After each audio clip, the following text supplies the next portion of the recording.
Guys, pag may nakampi kayong ganito, huwag nyo na ilaban. Isuko nyo na agad. Hindi, joke lang. Huwag nyo trash talking guys. Halimbawa, ayan, yung Mia. Sobrang feed na pre. Pag ganyan guys, huwag nyo na trash talking. Masisira lalo laro niyan eh. Hindi, trash talking nyo na lang para matuto guys. Uulit-ulitin lang kasi pag hindi mo pinagsabihan eh. So eto guys, gusto ko sana mag-MM kaso yung S4 hindi naman nagma-marksman. Ang pinili niyang role, marksman. Ayan, magmimiya daw siya. So, binigay na natin. Nag-adjust tayo. Huwag kayo pipick ng role na hindi nyo alam, guys. Kawawa kakampi nyo eh. Kawawa na may mga nagpaparang up. Hirap na nga tayo sa solo RG. Tapos pipick pa kayo ng hero tsaka role na hindi nyo alam. Palupa yata kalaban. Ang ganda ng hero. So, eto na. Ayan na nga ba yung sinasabi ko. Ayan. Nauna ka pa sa akin eh. Dito nahook ko yung kadya. Umistan, patalikod. Lumiker pa. Diba guys? Huwag kayong pipik ng hero at kukuha ng role nang hindi nyo alam kasi yan ang mangyayari oh. Magpapapid lang kayo na magpapapid. Papahirapan nyo lang yung mga kakampi nyo. Leche. Tapos ganito pa galawan ng kalaban. Sama-sama. 4 sa turtle. Patay na naman ang best player natin. O ayan. Papid ka lang na magpapid. Sige, patabay mo yung Bea. Kaya kailangan kasi dito. Dapat binibabysit to eh. Supportahan nyo lang guys, huwag yung trash talkin, huwag yung hayaan nyo na lang sa lane. Kasi diyan kayo lalo matatalo eh. Hayaan nyo siya. Ayan, magpapid siya na magpapid, okay lang. Basta guys, huwag nyo trash talkin kasi masisira laro niyan. Yung iba pa dyan, pag trinash talk nyo, pang-answer lang lalo. Okay, kaya hayaan nyo, kahit ilang deaths pa yan gusto niya. Magsawa siya, magpapatay na magpapatay. Eto, uli oh. Tanggala rin tong ibang kakampi oh. Inuuna yung kadya, kadya nga yan. Sayang naman, nahuli ko na. Tayo pa nabigyan. Buisit. Mayat maya, namamatay. Aba, sige. Sige, palagan mo ng palagan yung Bea. Wala namang item yan eh. Oh. BOD lang yan, di yan masakit. Ito pa, si Mr. Ling. Patay din. Hirap manalo, pre. Sa totoo lang. Kahit gawin mo lahat. Oh, dito, nakagat. Yan, ganyan lang. Kahit magkaisa.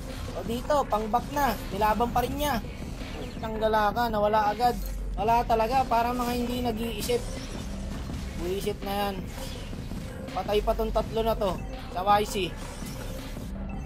Yan yan. Balagbag na nga kalabang guys. Tapos ako, hindi pa makahook. Bilang lang ng onte, patay ulit tong Mia. Okay, mega kill na yung Bea. Patabain nyo. Ayan, diyan kayo magaling. Surrender, trash talk. Yo! Kakabuhay lang, sumugod na naman mag-isa. Hindi mo talaga maintindihan eh, no? Kung anong klase mga player to, mga to eh. Kala mo kahapon na nag-ML, galing ng Ling guys, nakuha yung Lord. Commended sa Ling guys. Pasipag pre, hindi sumusuko. Diba guys, wag niyong trash talkin. Yan ang sikreto niyan. O kaya, sumugod na naman, ayaan nyo lang siya. Basta wala kayong sasabihin. Okay lang, hayaan nyo. Baka mamaya makabawi pa, diba? Ayan, surrender ulit. Ilan na deaths nun? 09 na guys. Wala pa, mababa pa yan deaths mo. Kulang pa yan, dagdagan mo pa. Basta guys, wag nyo tatrash talkin. Okay, hayaan nyo lang makapag-focus. Ayan o, nakakabawi na o. Dito nakuha nyo yung kill, o, diba? Ganda standing, sakit sa mata, 1-9. Eto idol, look yan o. Kaso wala tayong kagat.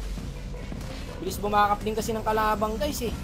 Napapansin ko sa glue, kanina pa kami naglalaro, hindi pa rin nakakasakay. Utang gala na yan, hindi marunong yata gumamit ng ulti yung glue eh. Ako, patay din yung Lilia guys. Kasi pag yung Ling guys eh, tingnan nyo, gusto niya i-contest. Yung Lord. Ayan yung Mia, nakikita ko, papunta. Ayan, naging bina pre. Upo sa Mia yan par guys. Sino nakuha Lord? Ayun, nakuha ng Mia. Diba? Sabi ko sa inyo eh, huwag niyong trash talkin, hayaan nyo lang. Magaling kang kupal ka. Akalain mo yun, no? Yung Mia pa nagpanalo guys. Dito napansin ko na hindi talaga marunong yung glue. Tignan mo yung skill. Diba? Kasi hindi siya makasakay. Bahala ka sa buhay mo dyan. Patay ito sa Bea. Ayun, sumakay ka rin sa wakas. Patay na yan boss. Gago ka. Yung sakit. Okay lang, patay na yan. Nice one. May Lord tayo ha. Gago yung bot. Hindi ko yata madedep to guys ha. Pero nakuha namin yung Lord eh. Galing nung Mia par no. Huli ka. Patay na sa Mia yan. Nice one. Diba guys? Nakabawi.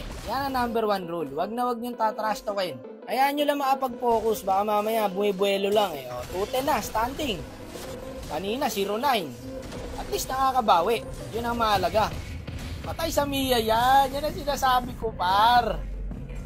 Hindi kasi makakapag-focus, guys eh. Ang isang player, pag tina-trash talk nyo, nasisira yung laro. O, tignan mo, di ba? Sumegway pa ngayon. Loko ka, Mia pa nga nagpanalo, guys. Clock tower na, oh. Sige, ako na bahala dyan, boss. Isang normal na lang. Pani sa Mia. Diba, effective? Huwag niyong tatrash talkin. Hayaan nyo lang. Ano naman kung 3-11? Eh ano ngayon? Siya naman nagpanalo. Kinuha niya yung Lord. Inend pa niya. Tapos dito nag-chat sa atin. Papalo back po, please. Idol po kita so much.